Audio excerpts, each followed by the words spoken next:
Quarta fase, vamos para a nossa revisão, parte 2. Falaremos sobre a Primeira Grande Guerra e a Revolução Russa. Então vamos começar relembrando os motivos, para ser deflagrada a Primeira Guerra Mundial em 1914. A Europa estava vivendo a chamada paz armada, porque apesar de não existir conflitos diretos entre as nações, nós tínhamos um poderio bélico de armamentos, uma corrida armamentista acontecendo, Ou seja, criaram-se armas como metralhadoras, lança-chamas, temos também a criação dos fuzis, submarinos, tudo que será utilizado como arma de destruição em massa na Primeira Guerra Mundial. Então, fora que foi utilizado gás clorídrico também, Ou seja, muitos armamentos vinham sendo desenvolvidos e criados para uma possível guerra.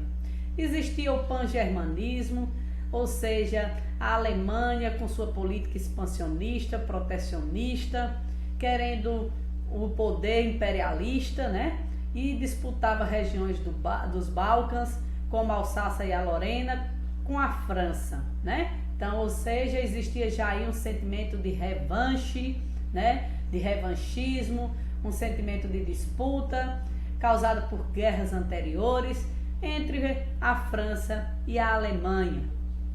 Mas o fato que será o estopim, o início da Primeira Grande Guerra, é a morte de Francisco Fernando ou Franz Ferdinando, o herdeiro do trono do Império Austro-Húngaro, quando ele está fazendo uma visita a Sarajevo, na antiga Bósnia-Herzegovina, E ele sofre um atentado junto com a sua esposa Sophie,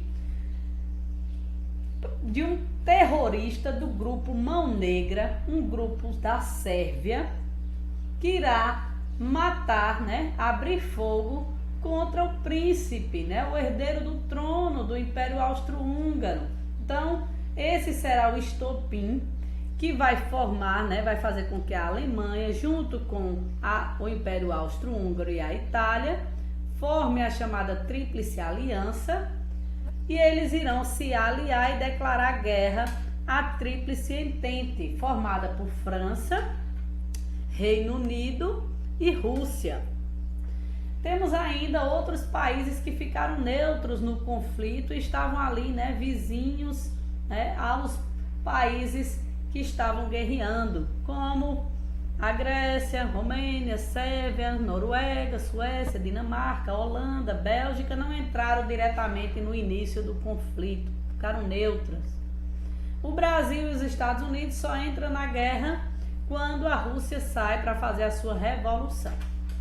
Nós vimos que existiu a guerra de movimento, e de terra arrasada, mas também o que mais predominou como forma de confronto no fronte foram as trincheiras, essas valas que eram abertas e protegidas com sacos de areia e que os soldados tinham que disputar toda essa área com piolhos, ratos e outros animaizinhos indesejáveis. Então, as trincheiras eram o local em que os soldados ficavam protegidos e saíam para atacar. Então, esse aqui era o modelo principal de confronto. Então, tínhamos a guerra de movimento e tínhamos as trincheiras. A vida não era fácil nas trincheiras, a alimentação era chamada de ração, era a comida enlatada. Tinham que conviver com esses animaizinhos que eu já falei, mas também tinha os animais que ajudavam, como o cachorro e os pombos, que eram usados como mensageiros. A vida do soldado não era fácil. Querem mais detalhes e curiosidades? Voltem no vídeo principal completo, porque aqui é uma revisão. Então, como eu disse a vocês, a Rússia sai da guerra para viver a revolução socialista, comunista, que nós falaremos agora, em seguida. E quando a Rússia sai, em 1917, entra os Estados Unidos do lado da Tríplice Entente. O Brasil entra também do lado da Tríplice Entente, apoiando os Estados Unidos, mas somente envia mantimentos médicos, né? Ou seja, ficou ali mais de uma maneira só dando assistência, né? Não entrou direto para o confronto no fronte, que o principal, né, era ali entre a Alemanha e a França. No fim da guerra, nós tivemos os tratados, os acordos de paz, né? Então foi criada a Liga das Nações para manter a paz mundial e o Tratado de Versalhes, ou seja, a Alemanha assina a rendição no confronto, ou seja, assume a culpa da guerra, né? Forçada a assumir, assinar o Tratado de Versalhes, ceder partes dos seus territórios e pagar uma multa pela guerra aos países vencedores. Então os aliados, eles perdem a guerra.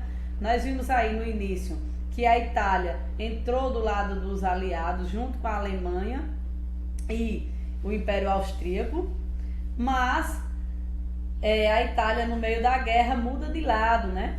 Muda de lado, porém não vai ter nenhuma vantagem garantida pelo Tratado de Versalhes como os outros países vencedores, já que ela mudou de lado, veio para a Tríplice Entente no meio da guerra. E a Alemanha é obrigada, né, a pagar essas indenizações e entregar parte dos territórios para a Tríplice Entente, que foi vencedora do confronto.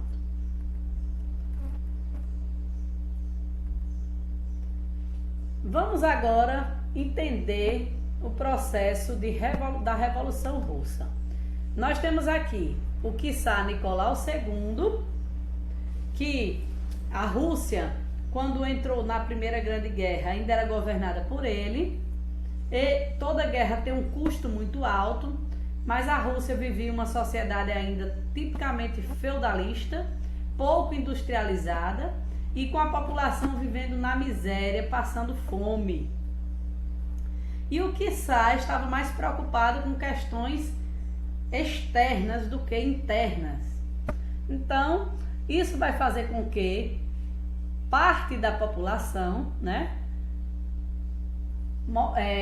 anos antes da guerra, já vinha de um momento insatisfeito com o seu czar, com o seu imperador, Nicolau II, que foi o Domingo Sangrento em 1905, que o próprio czar, quando a população foi protestar, se manifestar, devido às condições de vida, né? Ou seja, a miserabilidade que estavam vivendo, os soldados de Nicolau II abriram fogo contra esses manifestantes no episódio conhecido como Domingo Sangrento, que morreram muitos russos inocentes.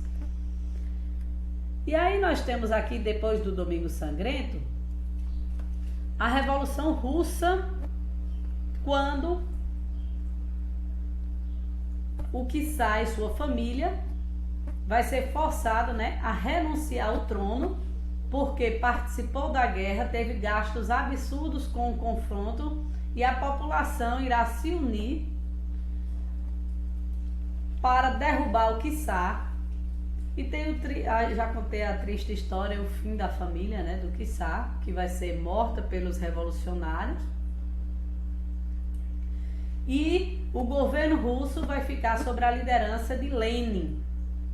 Inicialmente o poder vai ser dado aos mencheviques, né, porque existiam dois grupos, mencheviques e bolcheviques. E eu coloquei aqui, a primeira atitude dos revolucionários quando tomam o poder é a estatização, ou seja, todas as empresas, as grandes empresas e os territórios vão passar a pertencer ao governo, ao Estado, por isso estatizar.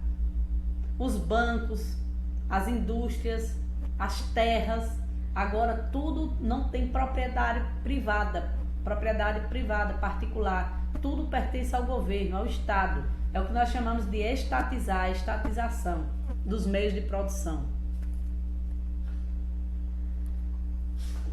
Depois, nós teremos aí, para tomar o governo de Lênin, uma luta chamada Guerra Civil entre o Exército Branco e o Exército Vermelho.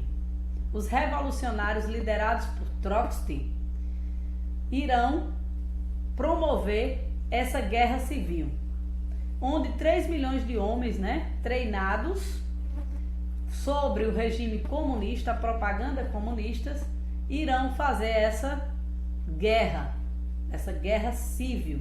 E só quem vai conseguir conter a guerra civil, né, vai ser quando Joseph Stalin, né, toma o poder e irá governar a União Soviética, a União das Repúblicas Socialistas Soviéticas, em um governo comunista, socialista, mas de maneira ditadora. É uma monarquia burocrática do partido, né, de Stalin, que expulsou, né, Trotsky, conteve a guerra civil, manteve a ordem nacional por meio de uma ditadura stalinista, proibiu, né, a liberdade de expressão, perseguiu politicamente pessoas, censurou e governou, né, por muito tempo Joseph Stalin. Então nós tivemos como governantes Lenin e Stalin aí na Revolução Russa. Então essa é uma revisão. Querem saber mais detalhes? Voltem aos vídeos anteriores. Até a próxima.